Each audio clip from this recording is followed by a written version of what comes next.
Hi everyone, this is Zaza, your Bicolana Dream Home Finder in Pampanga. And today we are here at Tivoli Gardens and this one's located here in Mabalacat. And kung naghahanap kayo ng bahay, which is very close to Clark, at the same time less 10 million, ito na siguro yung bahay na hinahanap nyo. Tara, pasukin na natin. This one's very brand new and kung napansin nyo yung katabi niya, siguro nasa house for 55 yon. Yun yung katabi niya na same, almost the same price. Ayan. Ang bilis kasi na sold ng mga yon. So, over here, pagpasok pedestrian gate sa right side, okay? At dito yung tank, tapos may isang condenser ng aircon. So, pwede nyo naman, takpan kung gusto nyo. Tapos may nakita na akong faucet. And for this house, you have a single carport, pero high ceiling. And as you can see, kasya pa yung mga kahit artista van, tsaka 4x4. Yan, kahit pick up ka siya, ganun pa rin siya ka-spacious. That's a good thing. And other side is your access going sa likod. Going sa, may mini, dito, dirty kitchen as well as yung laundry area. Dito yan. Tapos may sliding door na may salamin. Yan. Pakita ko ulit pag pasok natin ng main house. Gusto ko yung mga houses na to eh. Kaya ang bilis din nagkanda sold. Buti na lang marami silang ginagawa yung builder na to. So ito naman main door. Pasok. Zooming. Parang naka-separate yung okay. Ito na yung Wow, ang laki ng aircon. Ito na yung pinaka-living room nyo. Nakikita nyo pa rin kung sino papasok or magiging bisita nyo sa pedestrian gate from your living room. Ang ganda, ang spacious pa rin. You have your ceiling fan at saka malawak na space para paglagyan ng kahit 100-inch na TV. Munti ko nang sabihin 100. Yung walang H. Diba? Sara ko lang yung pinaka-main door nyo. Eto, dito sa side na to, yung likod. Ang ganda ng pagkagawa ng Modern na rin kasi yung bahay. May switch. Eto. Yung pinakailalim ng hagdan. Storage na siya. Tapos, hanggang doon na-maximize. Hanggang dito yung space. Hanggang dyan. Okay. Tapos ito, breaker lang ito. Tago lang. Main staircase. Pero sa right ko, meron ng door. Which leads you to... Could be a guest room. Pwedeng gawin yung office. So, flexi room siya. Wala siyang toilet and bath. Tapos, view niya yung carport. Separate yung area, no? So, ito na yung pinaka-dining area. 6-seater kaya. Tapos, kahit nga 8, ganun pa siya kahaba. 8-seater kaya pa. So, dito yung isa, 1, 2, 3, 4, 5. 4 lang pala, 8. 3 lang yung chairs. Marunong magbilang. Anyway, you have a spacious dining area, which is good. Family of 4 or 6 kaya pa. And then from there, you have your island countertop, mga stool dito. And this one, ang lalaki ng drawers. Wow! Spacious pa rin yung drawers, yung mga easy to access or everyday na kailangan pag nagluluto. That's it. Tapos sa likod naman niya, may 2-door fridge. 4-door pala, sorry. Tsaka ang taas. Overhead, laminated, easy to maintain. Lahat yan, ganyan. At marami. Dito din, preparation area.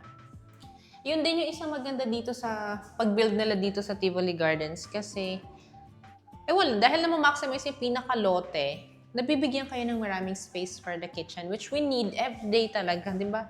Kitchen. May mga saksakan. You have enough space where you can cook. You range food. At the same time, meron pa kayong outdoor. Ayan. Ito yung kanina na andyan ako. Diba? Ganda ng pagka-maximize ng lote. For those na bago or hindi man familiar sa house tour na to, magugulat kayo sa lot size kapag ginawa ko na yung quick recap nyo. And sa baba natin, we have, see, malaki pa rin. Common toilet and bath natin. You have your shower area. Gusto ko yung matataas na shower head, toilet, and your sink. So, at least kung gagamitin man tong as guest room, meron pa rin siyang toilet and bath. Pati na rin sa mga guest natin, may magagamit sila. Ayan. Now, akit na tayo. Pero bago ang lahat, for those who haven't subscribed yet, you can follow us on all our social media pages. That's Next Level Properties. Yun yung pinaka top flooring niya, naka-tiles. Ito may fluted panels na. And nakita niyo, high ceiling yung papunta sa second floor natin. Matibay yung flooring ng hagdan niyo. Pati ito.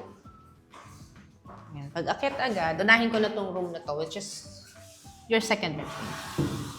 Wait. Okay, second bedroom. Tapos ito yung nakaharap sa front ng pinaka-property. A spacious one, kasya pa yung queen size bed. And ito, ang ganda. Ang laking cabinet. Yan. Wow, cabinet.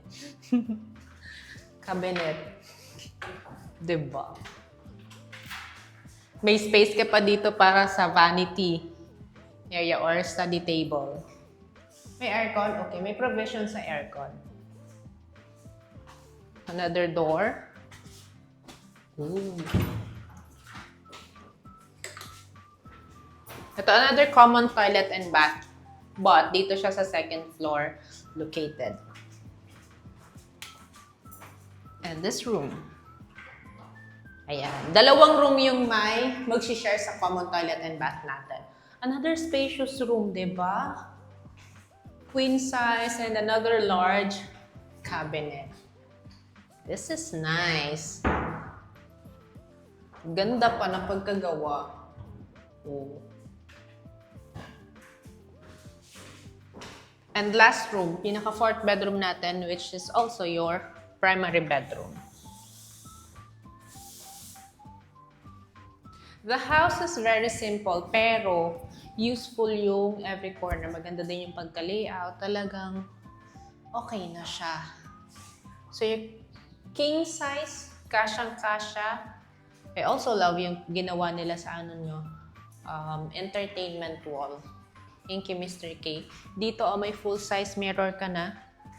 Kahit full-size, full body mirror. Tapos, 65-inch TV kasyang-kasya dito. Tapos, this one, may air condition unit. Kung napansin nyo, meron tayo sa living room, meron din tayo kay primary bedroom. Siko tayo saglit. Si primary bedroom, syempre meron siyang common toilet and bath. Ganda na to. Ang gaan. Naka-barn door. Ay, may konting kalat lang. So, ito may parang walk-in. Walk-in dito. Closet. Pero lalaki pa rin, no? Tignan nyo naman, ang taas pa rin. Ito, mga luggages na. Tapos, wow, naka-separate yung shower area. Kasi may pinto pa rin siya, so you don't need to worry about the steam kapag nagsha-shower kayo dito, yung mga collectible bags nyo dyan. Kahit yung sink, hiwalay. Yung toilet, hiwalay din, as well as your shower area na may enclosure. Plus, malawak din. Yan. Malawak din. Taas. Ayan. Tara, punta na tayo sa balcony. Itong balcony na to, kay primary bedroom lang. Siya lang yung may balcony. And dito na tayo gumawa ng quick recap. Alright, for the quick recap again, this house is brand new and located here at Tivoli Gardens, Mabalacat, very close to Clark, and selling for less than 10M. Now, the house sits at 102 square meters for the lot area, and you have 170 square meters for your floor area. This is 4 bedrooms, 3 toilet and bath. You have your single carport, and the house comes unfurnished.